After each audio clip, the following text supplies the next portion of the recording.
Hour 2 is brought to you by EMJ Marketing. Transform your audience with powerful presentations from EMJ Marketing's elite speakers. Check out their website for more information. EMJmarketing.com. There are some folks saying this is the best day of the year. The round of 64 gets going in March Madness. 16 games. Blue Jays playing the Rays in spring training. The Raptors are at Golden State. It was a dozen NHL games, but as Jeff Paterson will attest, there's only one game you all care about on the West Coast, Jeff. It's the Vancouver Canucks at the St. Louis Blues. And Gary Bettman said yesterday that the play-in tournament's underway. The playoffs are underway in the NHL. Do you feel that with your Vancouver Canucks tied for the final playoff spot with St. Louis and the two meet tonight? Yeah, I mean, last week they were in Calgary. That was a massive game. On Sunday, they had Utah in and fell flat on their face, but that was a big game. And now the next biggest game of the season is tonight in St. Louis. Two teams tied on 75 points.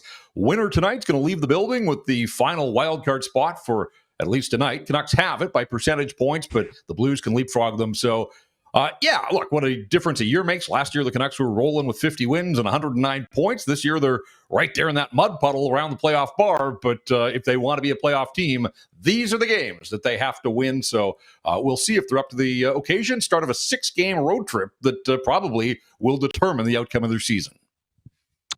Does it have the feels, though, Jeff? You've covered a lot of playoffs, Stanley Cup runs for the Canucks. Does it have, not a Stanley Cup feel, but does it have a playoff feel, the vibe out there?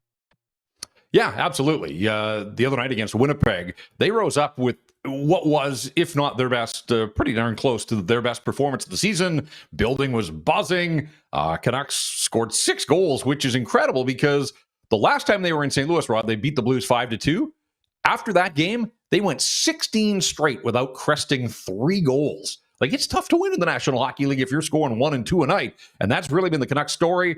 And then out of nowhere, they scored 6 against Chicago on Saturday, lost to Utah on Sunday, and then exploded for 6 more against the Jets on Tuesday night. So they're feeling good about themselves. Brock Besser scored for the first time in a dozen games. Elias Pedersen showing some signs of life after what's been a really difficult season for him. And Quinn Hughes has played his way through injuries, but he looks healthy, and he's been terrific as well. So, yeah, no, absolutely.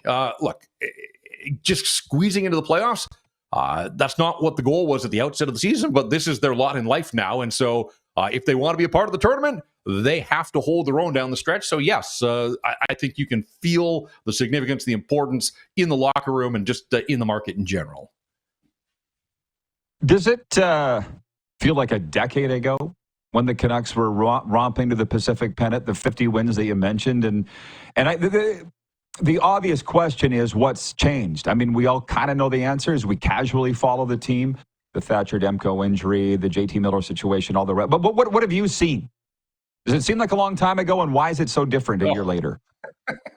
Yeah, I mean, I think the further we get from it, the more we now realize that last year was a perfect storm. Like, so many guys had career years, and that's just not repeatable. Brock Besser's not a 40-goal scorer. He got to 40 goals last year. Great for him, but he just scored his 20th the other night.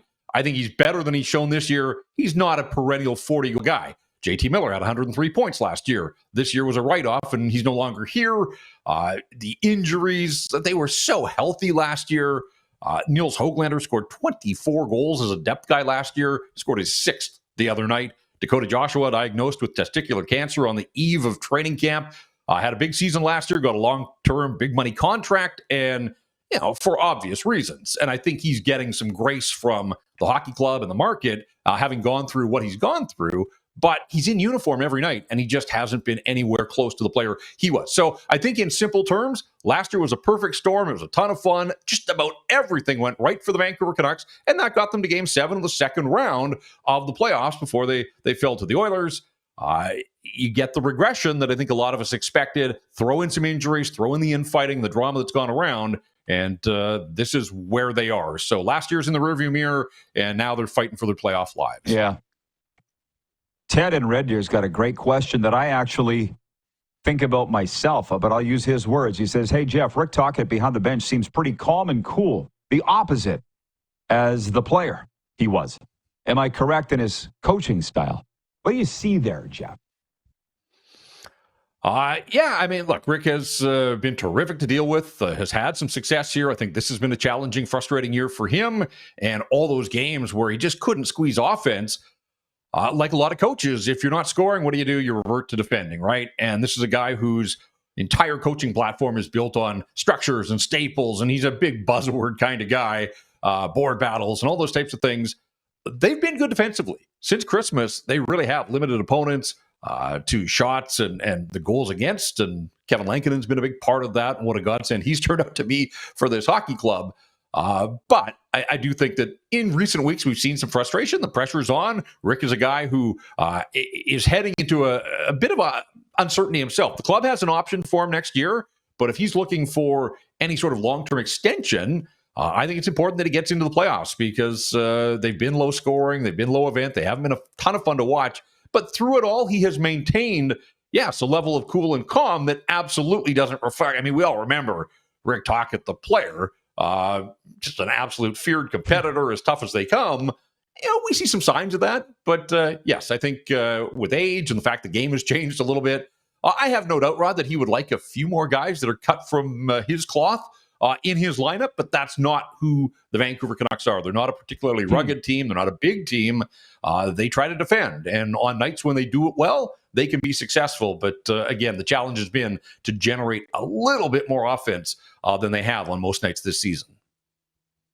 Yeah, well, wouldn't every coach like a few more Rick Tocchet's? But, great players make great coaches. I think everybody feels Rick Tocchet is a good coach. He was in Tampa Bay, Arizona, and had, somewhat success in those places. But, let me ask you this. You said some real nice things about Travis Green post his Vancouver time. How do you feel about what he's done in Ottawa? Yeah, I get the sense you're not surprised that he's got the hottest team in March, the Ottawa Senators. Yeah, I mean, I'm loving the fact that all these Canadian teams are, for the most part, above the playoff bar, and a couple here out west, obviously, that are jockeying for this final position. I don't think that you're going to, I mean, there is no way that the Flames and the Canucks can both get in, so it's not going to be across the board. But yeah, from a distance, I've watched Ottawa. I mean, they've got so much top-end talent up front, and most of it's young still. So, yeah, I'm not surprised that they've been able to take a step here this season. Brady Tkachuk, when we talk about Rick Tocchet type players, Brady Tkachuk would be near the top of the list in terms of, in this modern day playing the way that a guy like Tocchet did back in his career. So, yeah, like I kind of quietly pulling for the Ottawa Senators. They're positioned pretty well now. Tough loss the other night against Montreal, but no, not terribly surprised. They solidified their goaltending, Linus Ullmark, and even when he's been out, they've had a couple others step in there. So, you've been around the game as long as I have, Rod. You got goaltending, you got a chance, and for the most part, the Sens, who in years gone by haven't necessarily had guys they can trust, I think that's been a massive upgrade. They got what they paid for in Linus Ullmark, and it looks like he is going to deliver them to the playoffs this year. I am loath to ask you this, and they say you look back, you turn into a pillar of salt. But just the JT Miller, Elias Pedersen thing, like Rich Sutter came on this show, Canucks alum, and said, stop talking about it. Stop talking about it, to all the Vancouver media. But how hard was it to either talk about it or not talk about it, Jeff? You were like in the middle of it as a big Vancouver media name. How sticky was that? And has everything been resolved now that one of them's gone? Well, we can't stop talking about it because on Saturday, the Canucks are at Madison Square to take on JT Miller and the New York Rangers. So once they get through this St. Louis game, that's going to be the talk of the town all day on Friday. It's going to be setting up that matchup. And I think a couple of Canuck players are, they've already got a dinner set up on Friday night to catch up with Miller. I doubt Elias Pedersen is going to be part of that dinner party. But hey, you never know. Break some bread, turn a page. Look, 25 years on the job here covering this team in this market, never seen anything like it. And from the outside, I get it. People saying, like, can't these guys are the pros? Just like, you don't have to be best buddies. Just suck it up. You're getting paid millions to play hockey. But it sounded like, and look, marriages break down. It happens. There's irreconcilable differences. These are human beings. And it felt like they got to an impasse where they sat them down as an organization. They tried to patch up differences. They tried to make it work. And I do think some lines were crossed and bridges were burned. And ultimately, one of them had to go. And when Jim Rutherford came out in the Globe late January and basically laid it bare and said, this is causing problems in the locker room. Like, it has now dragged others down. It's not tenable. we can't move forward. Like when the president of the hockey ops is saying that, then forget the media and what we're saying. This is the guy at the top of the food chain who's basically laying it bare that absolutely, as much as others have denied it, the president's saying, no, it's real, it's happening, and we have to do something about it. So it was wild. At its heat, right before Christmas, like complete chaos around that rink and in this market. Yeah. It seemed like it. Well, you handled it very well. And before I let you go, please inform our listeners where they can consume your Canucks coverage, because business is booming. I know that, Jeff, where they can look you guys up. Well, I think selfishly we want them to get in the playoffs because that's the best time of the year, and it'll allow us to continue doing what we do and extend the season here.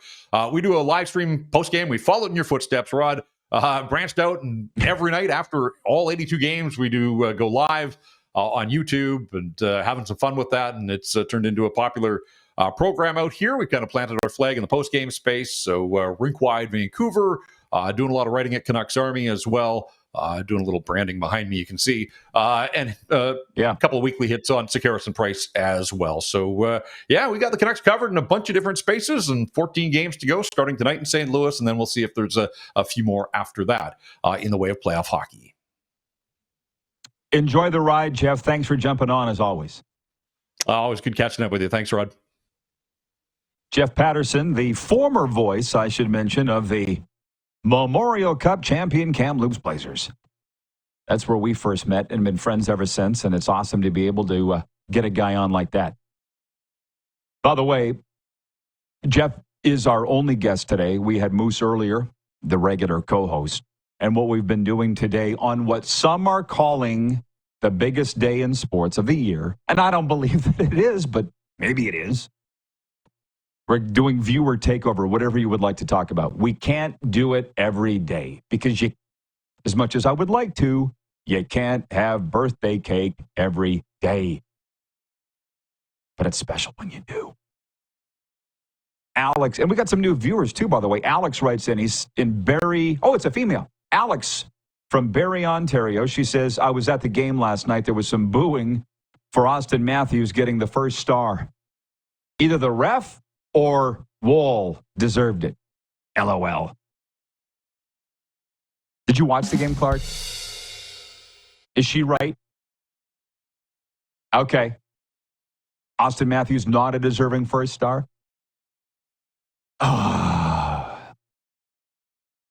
That's a tradition in hockey that has been around longer than any of us have, naming the 3 stars. And another tradition is bitching about it. I got to remember that old line. My Dale Mike, you will remember this as a former Montreal Canadiens fan. I got to think about it in the break. Something about the Habs. All 3 stars were Montreal Canadiens in a game in the Forum, and they lost the game 6-2. I'm not sure if it actually happened or if it's a joke. I could see it happening. What do we got here? We're going to take a break in a second here. Note to our producers in Toronto and the Queen City. Bomber boy, says Paul Maurice famously said, show me a good coach and I'll show you a good goalie. Unless you're the 2022 Colorado Avalanche, nothing rings more true in today's NHL. Darcy Kemper's the guy you're talking about. Seems to be doing okay in Washington, although Logan Thompson's winning his share of games. Is that where Darcy Kemper is now? They bounce around so much. I will say this for the CFL fans that assemble. It's why Wally's the winningest coach of all time on the CFL. I said to Wally in a one-on-one interview that aired on this show way back in like the first month of our existence. I said, what was your secret, Wally? And he said, great players. Nothing I did as the coach. We had great players, and he credited Roy Shivers largely for finding him the players in Calgary and later BC. We'll be back in a moment. Viewer takeover, whatever the hang you would like to talk about. Plus a sports update for Heavy Jim. We'll be right back here on Game Plus Television. Streaming live and podcasting wherever the best podcasts are found.